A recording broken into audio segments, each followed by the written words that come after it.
me get comfortable real quick.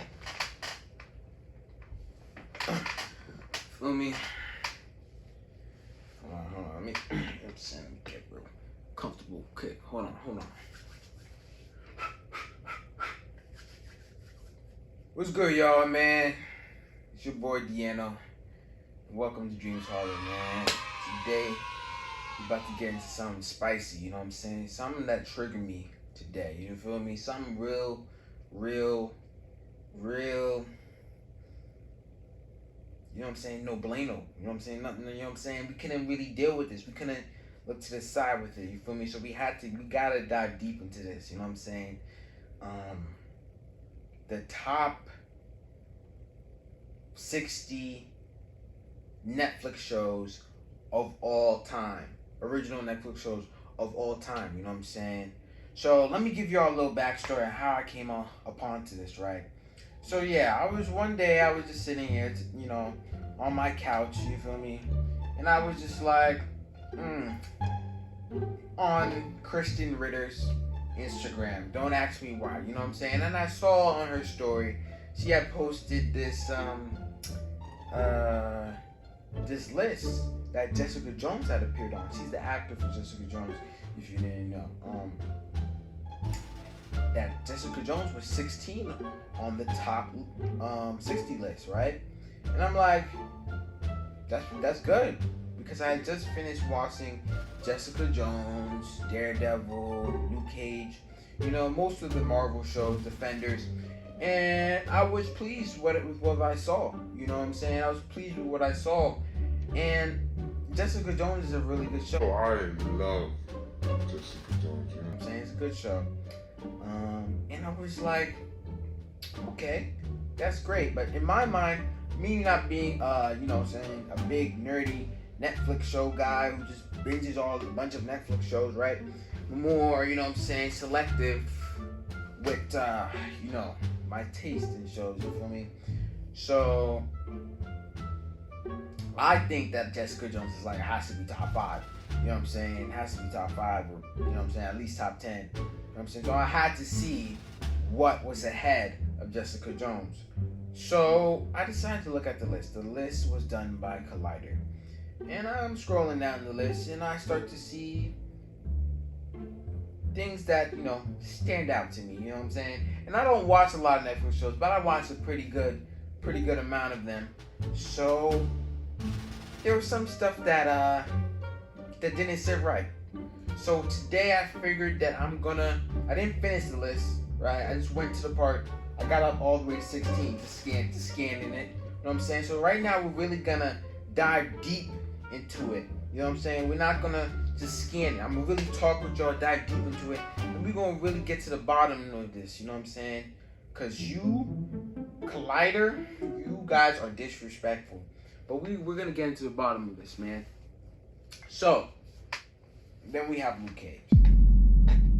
So here's where I get mad, right? Here's where I get mad, alright?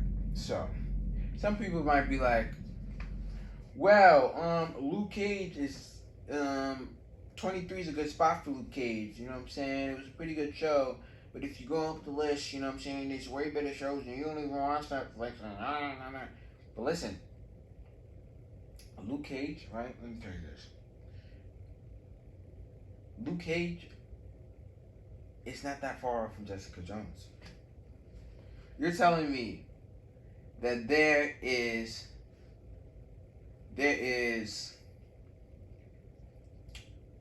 well, 16, there's 7 other shows that Jessica Jones is better than. Like there's a 7 show gap between Jessica Jones and Luke Cage. Is that that's what you're telling me? That doesn't even make any what? That's just meat riding. Like, come on.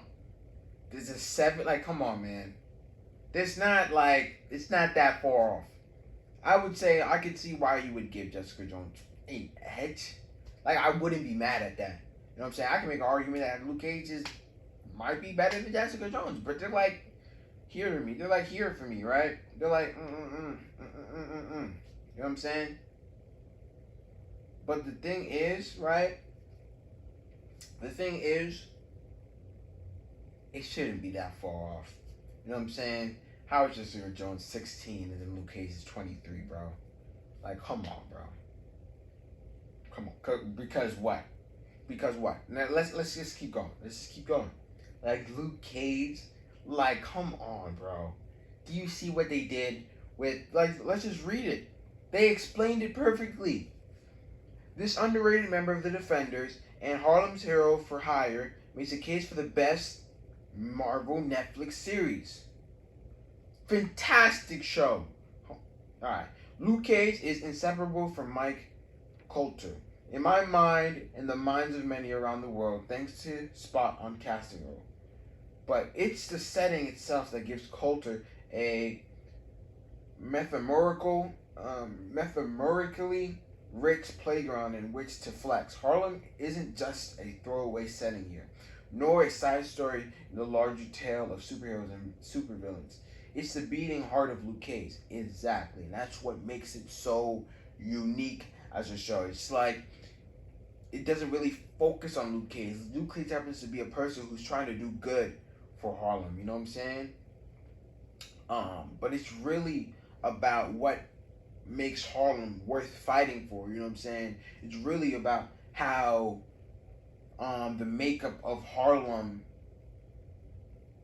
affects the people. It's really about the people story, and that's what makes, and it makes Luke Cage more than just a hero, but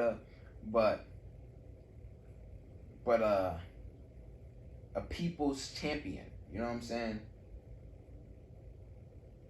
The lives, the loves, the victories and betrayals, all of it plays out in the New York City's famous neighborhood. Like, oh my goodness, it had so much. It was edgy. Like, had more edge than I thought. You know what I'm saying? A lot of backstabbing, a lot of like shootouts and stuff like that. And then you have this bulletproof man come in. You know what I'm saying? Great show. Great show. Coulter's Cage is a lover, a fighter, a friend, and a fearsome foe. All of those aspects of the character get a chance to shine through the course of blah blah blah blah blah blah. This show has everything going for it. So even when the writing starts to slide a bit midway through the first season, I have no idea what they're talking about. Because I don't remember exactly. I watched Luke Cage like a while back, so it's like I don't really know. I couldn't really tell the difference, but maybe they're right. I don't know. And even if season 2 is a rougher go than the first round, season 2 was. Season 2 was tough. But it wasn't that far off from the first season. Like, the second season for season 2 might even be better than the first season. But here we go. Unbreakable Kimmy Skull. Like, what is that?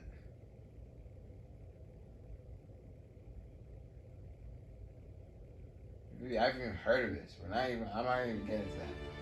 So this is what really aggravates me, yo.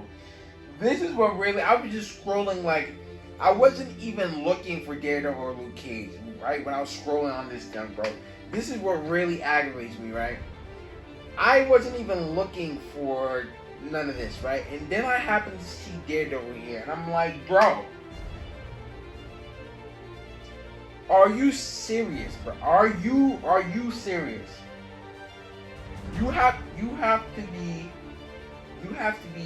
This list is ridiculous. I knew something. Yeah. Now that I'm really diving into this list makes no sense. How do you have Chef Table over Sex Education? Of course, Daredevil is better than Luke Cage. That's not the thing. The thing is that the issue is that Daredevil is below Jessica Jones. Daredevil is below Jessica Jones? Are you serious? Like, come on, bro. You gotta be, because, oh, let me guess. Well, Daredevil just follows the regular superhero tropes, and it just is play by play, and it doesn't do anything different at all. And Jessica Jones is so different, and she's so feminist and woman power, and not to say that nothing's wrong with that. That's really good. But you know what I'm saying? I love Jessica Jones. You know what I'm saying? But come on, bro. Come on, bro. Daredevil, bro. I put Jessica Jones season 1, number 3 on, like, in terms of like best seasons of all the Marvel Netflix series. I put it at number 3. Like, that's what I think. It's number 3. Like, it was really good. And then there's Daredevil season 1, number 2. Daredevil season 2, number 1. But here we have Daredevil below Jessica Jones. Daredevil started all of this, bro. If there wasn't Daredevil, you think they would come out with Jessica Jones as the first Marvel show? Let's be honest, not to really hate on Jessica Jones, but like, come on. Daredevil started all of this, bro. Are you kidding me? And I love Jessica Jones. You can make an argument. If it was like, how about this? If Daredevil was number 15 and Jessica Jones was number 16, I would be like, I wouldn't be this pissed. I'd be like, okay. So yeah.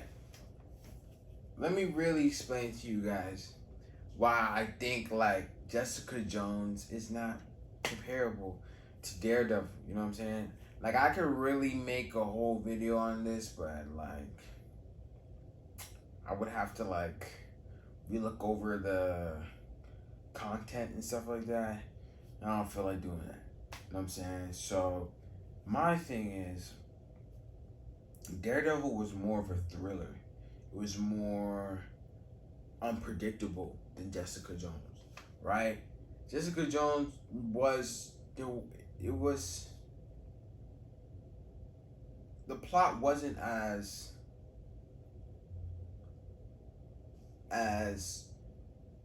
it wasn't as in depth as Daredevil, which was fine. I don't want a plot that's super crazy every time. You know what I'm saying? But that's the main reason why Daredevil is better. I think Daredevil is better. And without the plot, it didn't. Daredevil being a thriller, like being more of a thriller than Jessica Jones, it didn't sacrifice character growth or anything like that. In fact, it that was still prevalent. That was really prevalent in the show, actually. And it was very nice, you know what I'm saying? The things that talked about season 3, let's talk about season 3 being one of the best, being the best of it all. And season 3 was really good, really good. It was really good when I think about it, you know what I'm saying? But season 2 was, I think, is the best because it was just the Punisher and Daredevil conflict was so nice to watch. And even though the list was talking about the hand and stuff like that, and how that it was boring and stuff like that, and I just think that it wasn't really about the hand. You know what I'm saying? It was like one of those things where it didn't really need to be super intriguing because the focus was more on the relationship between her. The antagonist was really more like Elektra. You know what I'm saying? So it was like a really a focus of her, Elektra, right? And dealing with the hand and stuff like that. You know, it didn't really have to be super crazy or anything like that. And it was pretty. I don't know what they're talking about, but people who come back from the dead, and are eternal and have eternal life, that's pretty interesting. I don't know if you fought an opponent like that. That's pretty interesting by itself. So it's like, what are they talking about? Like what? Like what? Ninjas who don't die. Like, come on. What? That's interesting. Like, what are you talking? That doesn't make any sense. So we're gonna leave that alone. Jessica Jones season 1 was amazing. But yeah, that's what I think what separates Daredevil and Jessica Jones. Luke Cage is close with all of them too, man. They're just all so close. I really love Jessica Jones. Um, I'm gonna stop trying. I'm gonna stop saying that. But yeah, man, that's it for all. I'm not gonna really be watching any other superhero shows. I really don't want to get into that. So you guys comment below. Let me know some shows I should watch. The Punisher wasn't on this list, so that's kind of crazy to me. Like, that's crazy to me. So what do y'all think, man? Let me know some Netflix shows that I should watch. Let me know some Netflix shows that you think that should have been on this list, and let me know some movies because I'm really watching movies. I don't really want to watch any shows right now, so I really want to watch some movies. So just let me list a bunch of stuff I should check out, man, and I'm gonna see y'all next time.